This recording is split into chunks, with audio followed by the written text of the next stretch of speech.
আসসালামু আলাইকুম অডিয়েন্স। আজ আমি আপনাদের সাথে খুবই ছোট্ট একটি ডেজার্ট রেসিপি নিয়ে উপস্থিত হয়েছি।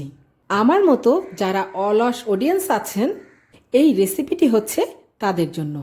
অলস বলছি এই কারণে, মাঝে মাঝে মনে হয় মেহমানদের খুব ভালো খাওয়াবো, কিন্তু কাজ করব না।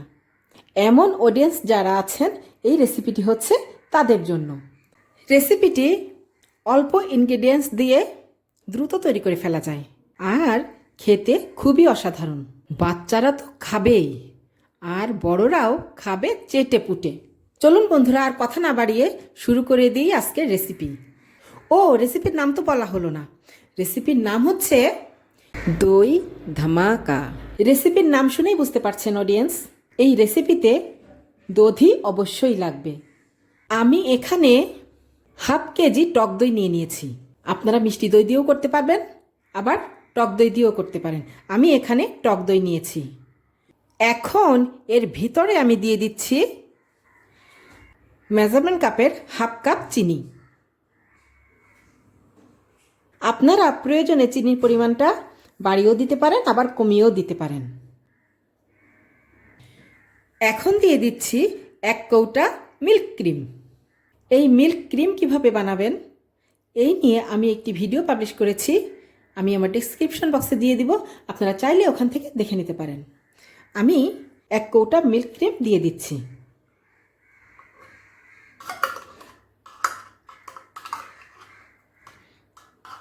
এখন দিব মেজারমেন্ট কাপের হাফ কাপ গুঁড়া দুধ।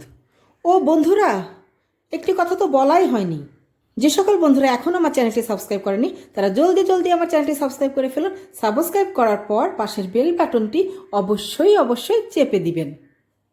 এখন এই কয়টি উপকরণ খুব ভালোভাবে আমাকে ব্লেন্ডারে ব্লেন্ড করে নিতে হবে। আমি হ্যান্ড ব্লেন্ডার ব্যবহার করছি।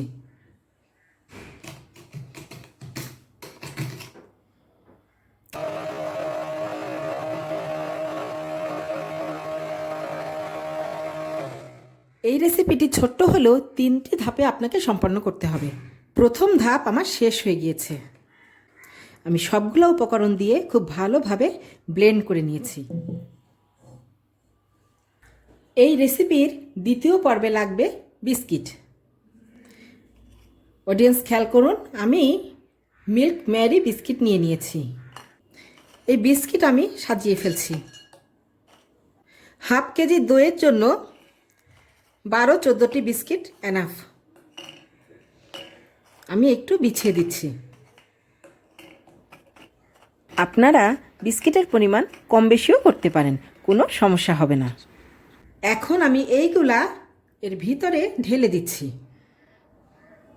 আস্তে করে।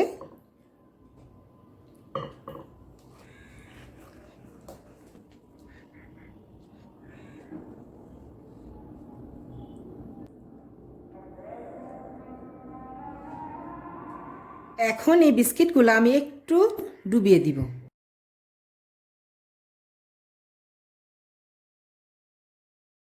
আমার দ্বিতীয় পর্বও কিন্তু শেষ। এখন চলে যাচ্ছি আমি তৃতীয় পর্বে। তৃতীয় পর্বটি হচ্ছে আমার ডেজার্ট তৈরি করা শেষ। এখন এটাকে 6 ঘন্টার জন্য আপনাকে নর্মাল ফ্রিজে রেখে দিতে হবে। তার মানে বেশ সময় নিয়ে নর্মাল ফ্রিজে রেখে দিতে হবে। আপনি যদি এই ডেজার্টটি সকালে তৈরি করে বিকালে খান তাহলে খুবই ভালো হয়, আর যদি মনে করেন সকালবেলা খাবেন তাহলে আগের দিন রাতে তৈরি করে নর্মাল ফ্রিজে রেখে দিবেন। আমি এখন 6 ঘন্টার জন্য নর্মাল ফ্রিজে রেখে দিব। 6 ঘন্টা পর ফ্রিজ থেকে বের করেছি। এখন আমি আপনাদের ডেজার্টটি পরিবেশন করে দেখাবো।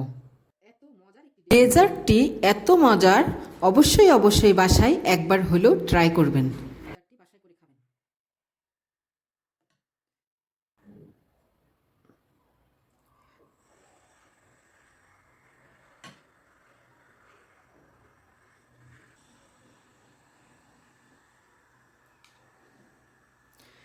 আমি এখন খাচ্ছি, আপনারা কিন্তু অবশ্যই বাসায় তৈরি করবেন, তৈরি করে খেয়ে দেখবেন কেমন লাগে।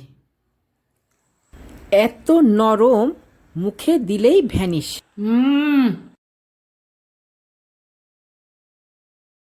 দারুণ টেস্টি। রেসিপির টেস্টটা আমি আপনাদের উপভোগ করাতে পারছি না বলে আন্তরিকভাবেই দুঃখিত। আপনারা অবশ্যই অবশ্যই বাসায় তৈরি করে উপভোগ করবেন। আমি একটু চেরি ফল দিয়ে ডেকোরেশন করছি। এটা একেবারেই অপশনাল, কোনো দরকার নাই, একটু যাতে ভালো লাগে সেই জন্য আমি একটু চেরি ফল ব্যবহার করেছি। আজ এই পর্যন্ত বন্ধুরা, আবার দেখা হবে অন্য কোনো ভিডিওতে, অন্য কোনো রেসিপিতে। সেই পর্যন্ত ভালো থাকবেন, সুস্থ থাকবেন এই কামনায়। আল্লাহ হাফেজ।